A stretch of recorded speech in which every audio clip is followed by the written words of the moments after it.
Guys welcome back to our YouTube channel BBMQ study zone. सो guys आप लोगों ने मुझसे बोला था कि आपको मॉडल मिंटो रिफॉर्म के ऊपर एक वीडियो चाहिए, एग्ज़ाम से रिलेटेड आपको चाहिए जो भी आंसर्स है निबंध, और उसमें कमियां भी आपको जाननी थी कि कौन कौन सी कमियां थी मॉडल मिंटो रिफॉर्म में। तो चलो मैं आ गई हूँ आप सभी के लिए एक वीडियो लेकर। इस वीडियो में आपको मॉडल मिंटो रिफॉर्म के ऊपर सारे कुछ मिल जाएंगे और कमियाँ भी इसमें डिस्कस कर रही हूँ मैं। ये मेरे बनाए हुए नोट्स है गाइज़, आप लोगों के लिए मैं इतने मेहनत कर रही हूँ। प्लीज़ वीडियो को लाइक करना और चैनल को बिना सब्सक्राइब किए मत जाना। चलो तो स्टार्ट करते हैं मॉडल मिंटो रिफॉर्म। ठीक है, तो मॉडल मिंटो सुधार 1909 में आया था। ठीक है, और इसमें क्या था कि इसमें बहुत सारे इंपॉर्टेंट, देखो मैं शॉर्ट में बता रही हूँ, ठीक है, बाकी जो मैंने लिखा पढ़ लेना, एग्जाम में लिख लेना, वो अलग चीज़ है। तो इसमें बहुत सारा हम देखें तो फीचर्स था, इसके बहुत सारे फीचर्स है। इसमें पहला क्या था, विधान मंडल का विस्तार, मतलब जो विधान मंडल था उसका विस्तार करना, मतलब उसमें सदस्यों को बढ़ाना। विस्तार का मतलब ये नहीं कि हम एरिया बढ़ा देंगे, विस्तार का ये मतलब ये होता है कि हम जितने लोग हैं अभी उससे ज़्यादा लोग उसमें बढ़ा देंगे।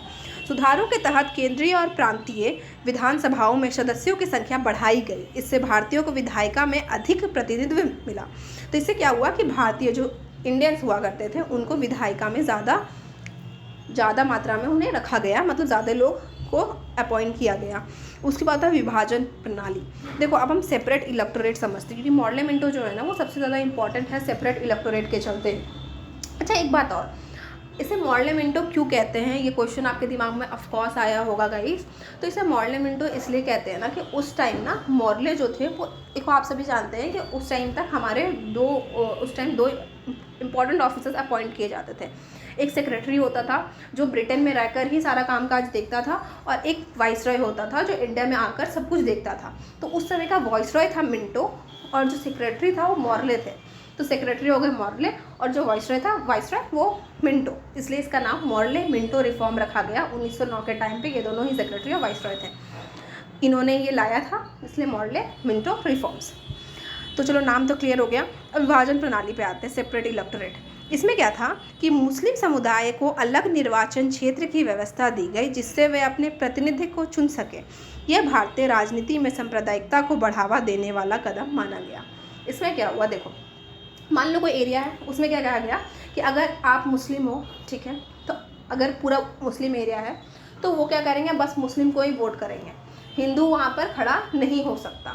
तो यही थी कि सेपरेट इलेक्टोरेट की, मुस्लिम का अलग इलेक्टोरेट होगा, अलग से वो खड़े होंगे, वहाँ पे सिर्फ मुस्लिम ही उन्हें वोट करेंगे। अगर सिर्फ मुस्लिम ही वोट करेगा तो मुस्लिम को जाकर करेगा, तो वहाँ तो मुस्लिम ही जीतेगा। तो ये जो था ये एक बहुत बड़ा मुद्दा था कि ऐसा नहीं होना चाहिए था। इससे क्या होता, कम्युनलिज्म फैल रहा था, मतलब विभाजन हो रहा था हिंदू मुस्लिम में। लेकिन ये प्रस्ताव लाया गया मॉडल मिंटो रिफॉर्म के तहत 1909 में।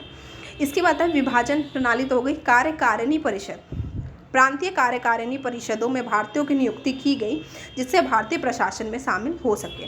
इसके बाद थे प्रशासनिक सुधार हुए थे। ब्रिटिश सरकार ने प्रशासनिक सुधारों के माध्यम से भारतीयों को सरकारी पदों पर नियुक्त करने की शुरुआत की, लेकिन यह प्रक्रिया धीमी और सीमित थी।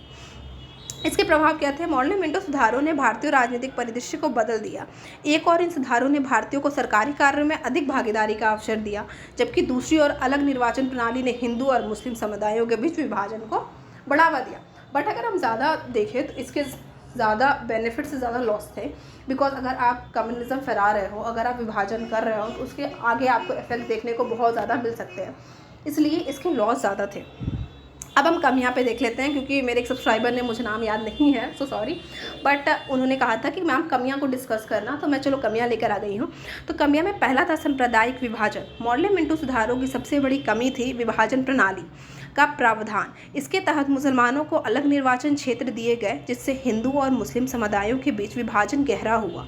यह प्रावधान भारतीय राजनीति में सांप्रदायिकता को बढ़ावा देने वाला साबित हुआ और भविष्य में देश का विभाजन का कारण भी बना। दूसरा था सीमित प्रतिनिधित्व।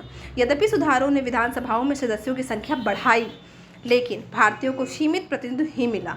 भारतीय सदस्यों की संख्या ब्रिटिश सदस्यों की तुलना में बहुत कम थी, जिससे भारतीयों का प्रभाव सीमित रहा। इसके बाद वास्तविक शक्ति की कमी। इन सुधारों के तहत भारतीयों को विधानमंडलों में स्थान तो मिला, लेकिन उनके पास वास्तविक शक्ति नहीं थी। अधिकांश निर्णय अभी भी ब्रिटिश अधिकारियों द्वारा ही लिए जाते थे और भारतीय सदस्य सिर्फ सलाहकार की भूमिका में थे। फोर्थ है सुधारों की अधूरी प्रकृति। मॉडले मिंटो सुधार केवल एक प्रारंभिक कदम थे और उन्होंने भारतीयों को सभी राजनीतिक मांगों को पूरा नहीं किया। भारतीय राष्ट्रीय कांग्रेस और अन्य संगठनों की प्रमुख मांगें जैसे पूर्ण स्वराज या आत्मनिर्णय का अधिकार इन सुधारों के तहत पूरी नहीं हुई। फिर प्रांतीय असंतुलन हुआ, स्वायत्तता की कमी थी और फिर लास्ट में निष्कर्ष है। तो आई होप कि आपको ये वीडियो अच्छा लगा है। और गाइज़, अगर और किसी टॉपिक में आपको दिक्कत होता है तो please let me know comment section में। आई नो कि लेट से वीडियो अपलोड होती है क्योंकि मैं भी बिजी रहती हूँ, मैं हर टाइम फ्री नहीं रहती, मुझे भी काम रहता है ना। तो मैं ज़रूर कोशिश करूँगी कि जल्दी से जल्दी आप लोगों को वीडियो मिल जाए। एटलीस्ट आप जब कमेंट करते हो उससे 1 से 2 दिन के अंदर। सो आई होप अगर वीडियो अच्छा लगा है तो प्लीज़ वीडियो को लाइक करो, चैनल को सब्सक्राइब करो, और क्योंकि आपका सब्सक्रिप्शन ही मेरे लिए हिम्मत होता है वीडियो बनाने का। So thank you.